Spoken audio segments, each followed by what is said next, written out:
Greetings, YouTubians, and welcome back to Wayne Sharp World, where today we're going to do something really fun on this channel. We're going to break a rule, and the rule we are breaking is completely by choice. Nothing too major, but in the past I have spoken about how much I really hate sprint runs. I don't like what it causes in the community. It causes a very high demand with a very small delivery. To me, that's a problem. They sell out, and then all of a sudden, you can't get them, but everyone still wants them, so they pay stupid prices. It's just not good for anything, but we do have a sprint run here. We're going to take a look at it, because this sprint run isn't exactly selling like other sprint runs. So, since it's available, since it's not hard to find, and I really wanted to take a look at it, because there were some very interesting things going on here, we're going to take a look at it. And this here is the Spyderco Pits. As you can see, this is a slip joint knife, but a very different slip joint knife, and I really wanted to check this out. Really happy to have this on the channel, and this episode is brought to you guys by Blade Ops. Be sure to look them up for all things sharp. Hop on over and check out their great selection of EDC knives and gear. Now, let's take a look at some overall specs on this knife right here. We have an overall length of 7.16 inches, a blade length coming in right at 3 inches, and a handle thickness or blade thickness of 120 thousandths. We have a blade material of M390, a drop point style blade with a flat grind, a handle length coming in at 4.19 inches, and a handle thickness of 375 thousandths. We have a handle width of 1.13 inches and a handle material of titanium with, of course, that slip joint locking mechanism. And we have a user of a right hand or left hand tip up carry, a very reasonable weight for what this knife is, you know, obviously being an all titanium handle, 3.3 ounces. So very pocket friendly, designed by Mike Reed with a price coming in at $280. So yeah, you know, 280 bucks. There's a lot of things that factor into that. And of course, this right here has a lot to do with it too. Maniago, Italy is where this is made, the newest manufacturing partner of Spyderco. At least I believe they're the newest. I don't think they've been working with Maniago for quite a long time. So kind of a newer area they've started making knives, and that's pretty exciting. If I was wrong on that, please let me know. But I do believe Maniago is somewhat of a newer manufacturing point for Spyderco. But let's take a look at some size comparisons here.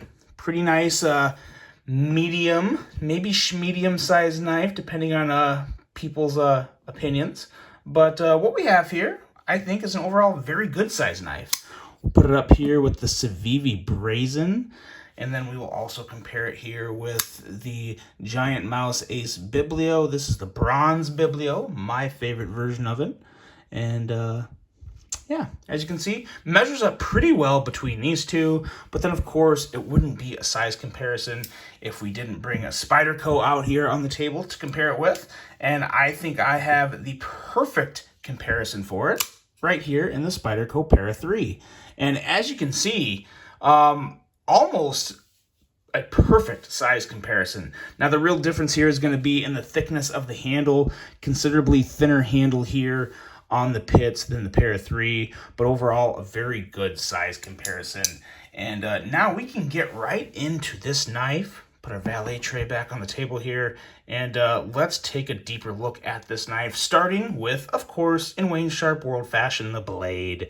And it's, you know, it's nothing super special. It's just a very nice, rather simple blade, but it's really hard to beat that full flat grind that Spyderco does so well. It's on so many other blades, and I really think that's one of the signature points to a Spyderco knife for me. The full flat grind, the Spidey hole, it just has, it just kind of has a thing about it that I don't know about everybody, but for me personally, definitely pulls me in, because you get some great cutting geometry and excellent performance out of a Spyderco blade. Another thing that I really love about this blade that I think is a great time to remind everybody, you have M390 here. You don't see that on a lot of Spydercos, and Spyderco, in my opinion, is one of the best companies in the industry in terms of heat treating their steel. So when you have a premium steel like M390, you can rest assured it's going to have a premium heat treatment on it that is good to go, going to give you some excellent performance and hold up very well whatever you throw this blade through. So Always nice to see a premium steel on a Spyderco because you know it's getting the heat treatment it deserves. Probably my favorite part about this blade is how it ties into the handle. And what I mean about that is this right here. You see this line, this kind of like contouring up towards the top of the scale. The way this meets the blade makes for an excellent little pinch grip that you can have right here that is going to be really nice for some detailed cuts, whether it be draw cuts or, you know, just little digging cuts. But when you can get this type of grip here, and this does sort of tie into the ergos as well, but it just works so well. And real knife people, I think you'll see them do this a little more because it's a very comfortable position and it allows some very detailed cuts. And I just really like how you have this little contouring up here towards the top of the handle.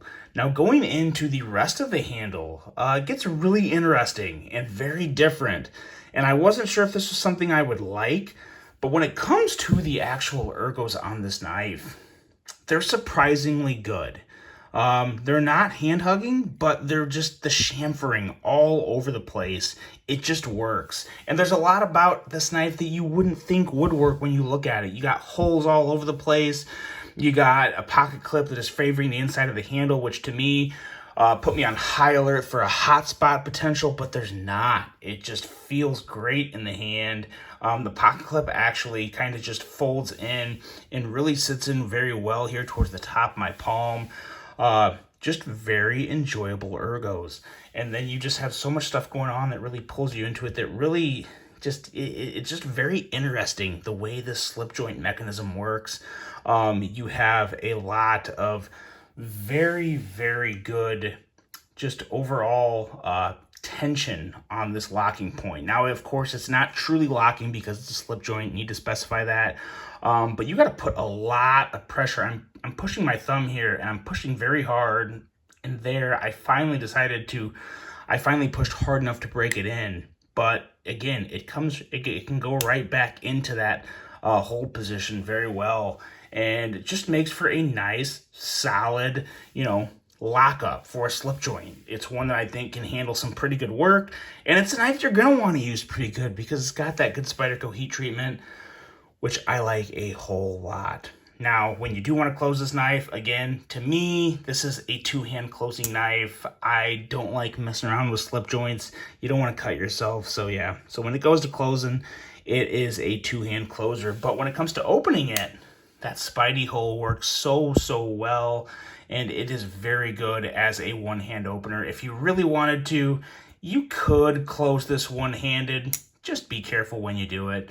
But yeah, pretty smooth opening with that Spidey hole. Get it in hand. It really is just good to go. A very enjoyable design in general, and one that I think is not only visually attractive, it's visually interesting. It's just one that makes you want to put it in your hand. It makes you want to carry it and experience it. And it's one of the few sprint runs that, I'm surprised it's not selling better than it is. I think the whole slip joint thing has a whole lot to do with it. The 280, I don't know. For Italy manufacturing, which again, it costs more to manufacture things in Italy, with the designer that it has and the overall kind of just interesting element. It's a very intriguing package, and it's one that I think is worth taking a look at. And if you're a Spyderco collector, you probably have already taken a very deep look at it if you haven't bought it. But if you're someone that is into Spydercos, into slip joints, you like interesting knives, this is a full go for me. I really do like this knife.